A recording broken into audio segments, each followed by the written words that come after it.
کے دارالحکومت ریاض میں پاکستانی کلچر گروپ کے زیر اہتمام تفریحی ایونٹ میں بچوں سمیت تمام عمر کے افراد کی تفریح اہتمام کیا گیا، جس میں مردوں کے ساتھ ساتھ خواتین کے درمیان رسا کشی کے مقابلے منعقد کیے گئے۔ کرکٹ سمیت دیگر کھیل بھی ایونٹ کا حصہ تھے، جبکہ بچوں نے جہاں گھوڑ سواری کا لطف اٹھایا وہیں میجک شو کے ذریعے بھی بچے خوب محظوظ ہوئے، جبکہ مقامی گلوکار وسیم رفیق نے اپنی آواز کا جادو جگایا اور پاکستانی گیت گا کر حاضرین کے دل جیت لیے۔ پاکستان کلچر گروپ کے سیکرٹری جنرل ظفر اللہ خان کا کہنا تھا کہ پی سی جی گزشتہ 35 سالوں سے سعودی عرب میں جہاں پاکستان کے کلچر کو فروغ دینے میں کردار کر رہا ہے، وہیں تفریحی ایونٹ کا انعقاد بھی کیا جاتا ہے اور اسی کے ساتھ سعودی عرب سمیت پاکستان میں سماجی اور فلاحی سرگرمیوں کو بھی جاری رکھا گیا ہے۔ پاکستان کلچر گروپ یہ ایک واحد ادارہ جو 1984 سے یہاں پہ اپنا کام کر رہا ہے۔ We are group of about 20 people.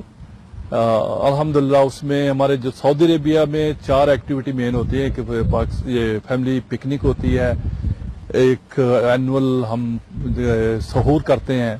Jointly with doctor group, پھر ہمارا یہ ایک جیسے مشاعرہ وغیرہ اس طرح کا ارینج کرتے ہیں ہم لوگ نا۔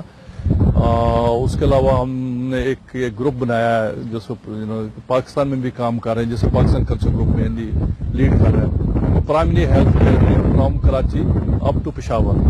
تو ہم 6 primary health centre, 2 dialysis centre operate کر رہے ہیں پاکستان، اسے totally funded by the group. بچوں سے لے کر بوڑھوں تک کی تفریح کا انتظام تھا، خواتین کے لیے تھا، بچیوں کے لیے تھا، اور آج انہوں نے گھڑ سواری بھی ایڈ کی ہے، اور سب بچوں نے، بڑوں نے، سب نے، خواتین نے بہت انجوائے کیا۔